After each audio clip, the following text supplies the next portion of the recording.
Esta sesión está basada en una sesión recibida en el curso de Código MIR 2022 de SEMES. ¿Por qué he decidido elegir este tema? Bueno, lo más importante que me gustaría destacar es que la hemorragia subaracnoidea es una emergencia médica y la tenemos que tener muy en cuenta en nuestros diagnósticos diferenciales. Primero, comenzaremos recordando qué es la hemorragia subaracnoidea. Pues bien, la hemorragia subaracnoidea es la extravasación de sangre en el espacio subaracnoideo, ya sea directamente lo que llamaríamos una hemorragia subaracnoidea primaria o bien procedente de otras localizaciones como por ejemplo el parénquima cerebral o el sistema ventricular. A esto lo llamaríamos hemorragia subaracnoidea secundaria.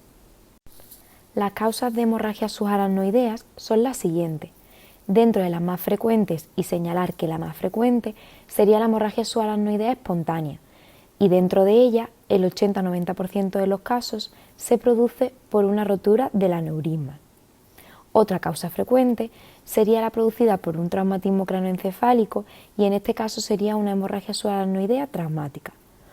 Otras causas también algo menos frecuentes de hemorragia subaracnoidea serían una malformación arteriovenosa, un angioma cavernoso, entre otros. En esta sesión nos vamos a centrar principalmente en las hemorragias subaracnoideas espontáneas, que como he dicho es la causa más frecuente de hemorragia subaracnoidea. ¿Cuáles son los factores de riesgo más importantes? El sexo femenino, es decir, ser mujer, la edad media entre 40 y 65 años, las personas que padecen de hipertensión arterial, diabetes, aquellas que utilizan, que consumen tóxicos como por ejemplo el tabaco y el alcohol, y es importante que tengamos en cuenta todos estos factores de riesgo para sospechar de la hemorragia subaracnoidea. ¿Qué clínica van a presentar nuestros pacientes? Pues bien, la clínica desencadenante normalmente, en un 25% de los casos, puede ser un esfuerzo físico. Entre ellos pues tenemos la tos, agacharse, incluso hay pacientes que cuentan que les sucede o que se le inicia con la defecación o incluso con el coito. El 30% puede aparecer también durante el sueño, sin esfuerzo físico. ¿Qué van a tener nuestros pacientes? Pues lo que suelen describir es una cefalea súbita, explosiva, invalidante y que describen como el peor dolor de su vida. Se suele intensificar con maniobras de Valsalva y en bipedestación y se puede acompañar de náuseas y vómitos. Otra clínica que pueden presentar estos pacientes es un síncope, una convulsión, una alteración del comportamiento, meningismo o incluso hemorragias oculares. Bien, en la exploración física tenemos que centrarnos principalmente en una exploración neurológica importante. Tenemos que fijarnos en los pares craneales porque puede haber una alteración, podemos encontrarnos que estos pacientes presentan una disminución de la agudeza visual, una ptosis o incluso una diplopia. También pueden presentar signos meningios como la rigidez de nuca o incluso en un fondo de ojo podemos ver hemorragias vítreas. Hay que tener en cuenta que las hemorragias vítreas junto con una hemorragia subaracnoidea las denominamos síndrome de Tenson. En este caso van a tener mal pronóstico y con frecuencia puede haber un resangrado del aneurisma. Ahora hablaremos de las pruebas complementarias. El diagnóstico se realiza principalmente cuando sospechamos que un paciente puede tenerlo y con la clínica que presenta. Si es bien que debemos solicitar un TAC craneal, pues en el 80-95% de los casos podemos ver la sangre en cisterna y en el espacio subaracnoideo. Sobre todo lo vamos a detectar en las primeras 24 horas. En el caso de que tengamos un TAC normal, se recomienda realizar una punción lumbar. Para el diagnóstico veremos sangre o restos de hematíes. Es verdad que debemos descartar que esa presencia de sangre en el líquido cefalorraquídeo sea debido al traumatismo de la misma punción. Hay varios métodos para diferenciar que esa sangre sea del mecanismo de la punción o que sea debido a la hemorragia subaracnoidea. El método más fiable es la presencia de xantocromía. Hay que tener en cuenta que la santocromía, confiere al líquido cefalorraquídeo un color amarillento debido a la presencia de pigmentos. Estos pigmentos son la oximoglobina y la bilirrubina, que son liberados después de la desintegración de los hematíes.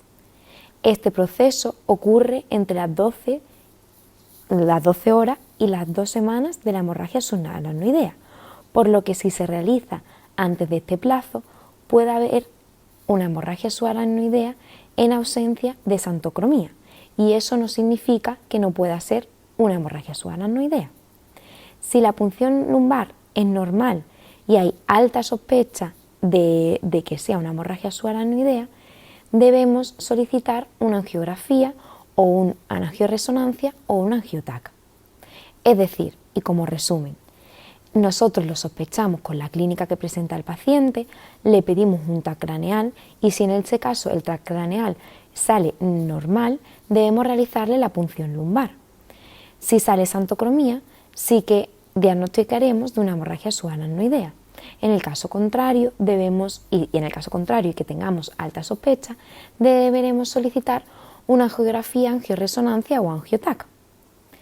En estos pacientes también podemos solicitar una radiografía de tórax, un electro y una analítica completa, con hemograma, bioquímica y coagulación. A continuación, os he puesto una escala que se llama la escala de Hund-Hess, que nos ayuda a cuantificar la gravedad del estado clínico del paciente, es decir, la gravedad inicial de esa hemorragia subaracnoidea. Es importante que la utilicemos en caso de que tengamos un paciente con la hemorragia subaracnoidea para ver su gravedad. Una vez que tenemos diagnosticado a nuestro paciente con una hemorragia subaracnoidea, ¿qué debemos hacer? Pues bien, ahora vamos a hablar del tratamiento. El tratamiento está basado fundamentalmente en disminuir la hipertensión intracraneal y prevenir tanto un nuevo sangrado como el vasospasmo subyacente. Primero, tenemos que tener en cuenta unas medidas generales. Valorar la intubación en el caso de que el paciente lo precise. En estos casos está indicado una intubación si el paciente presenta un glauco menor o igual a 8 o en la escala de Hess anteriormente explicada, presente una puntuación mayor o igual a 3. Si el paciente presenta náusea, vómito o disminución del nivel de conciencia, deberemos ponerlo en dieta absoluta. El paciente deberá estar en reposo absoluto, con un cabecero en 30 grados. Se recomienda la monitoración de constantes. También se recomienda la profilaxis antitrombótica con medias elásticas, no con tratamiento, obviamente, pues nuestro paciente tiene una hemorragia intracraneal. Debemos valorar también una euvolemia con sueros cristaloides. Deberemos utilizar antieméticos como el primperan o el ondansetron en nuestro paciente, siempre que presente náuseas o vómito, puesto que hay que evitar que el paciente tenga aumento de la presión intracraneal. Si el paciente presenta dolor, debemos pautar la analgesia, desde paracetamol a opioides, dependiendo del grado del dolor que presente nuestro paciente. Deberemos controlar la fiebre, la hiperglucemia y las convulsiones. En este caso, para las convulsiones, se aconseja el uso del levetiracetam. Debemos utilizar el omeprazol, entre otros IVP, para la protección gástrica. Como segunda parte del tratamiento y donde me quiero centrar un poquito más, puesto que es muy importante, debemos controlar la tensión arterial de nuestro paciente y debemos iniciar tratamiento siempre y cuando el paciente tenga una tensión arterial por encima de 160-110.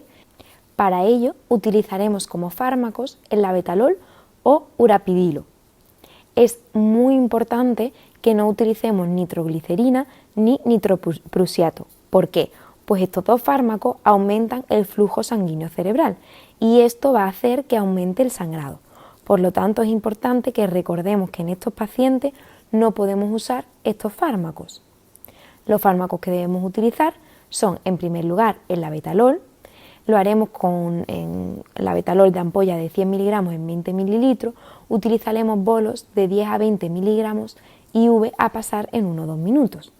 En el caso de que precisen más de 3 bolos repetidos, debemos iniciar una perfusión. ¿Y cómo haremos esta perfusión? Pues haremos una dilución de 2 ampollas en 160 mililitros de suero glucosado al 5%, donde tendremos una dilución de 1 miligramo por 1 mililitro, y lo pasaremos a 120 o 240 mililitros hora. Otra opción, si el labetalol está contraindicado, un betabloqueante está contraindicado, es el uso del urapidilo. Tenemos que tener en cuenta que este fármaco está contraindicado en pacientes con estenosis aórtica y hay que ajustarlo a una insuficiencia hepática grave. En caso de que utilicemos el urapidilo, la ampolla de 50 miligramos en 10 mililitros, donde tenemos 5 miligramos en cada mililitro, utilizaremos bolos de 25 miligramos, es decir, 5 mililitros. En caso de precisar más de 3 bolos, utilizaremos una perfusión de 200 miligramos, que son 5 ampollas, diluida en 450 mililitros de suero salino fisiológico o suero glucosado al 5%, y lo iniciaremos a 20-80 mililitros horas. Es muy importante, como he dicho anteriormente, que sepamos el uso y sepamos utilizar y estemos familiarizados con estos dos fármacos para el control de la tensión arterial, y debemos iniciarlo siempre y cuando el paciente tenga una tensión arterial mayor a 160 o 110. ¿Qué complicaciones tiene la hemorragia subaracnoidea? Pues bien, las más importantes son el resangrado, el vasoespasmo, la hipertensión intracraneal, una hiponatremia o convulsiones, entre otras. Nos vamos a centrar y vamos a hablar un poquito más de las 3 primeras, del resangrado, vasoespasmo y la hipertensión intracraneal. El resangrado es una complicación muy grave que conlleva entre un 50 a un 70% de mortalidad. Aparece sobre todo en las primeras 12 horas y lo debemos sospechar si el paciente empieza con un aumento de su déficit neurológico o pasa a estar en un estado comatoso.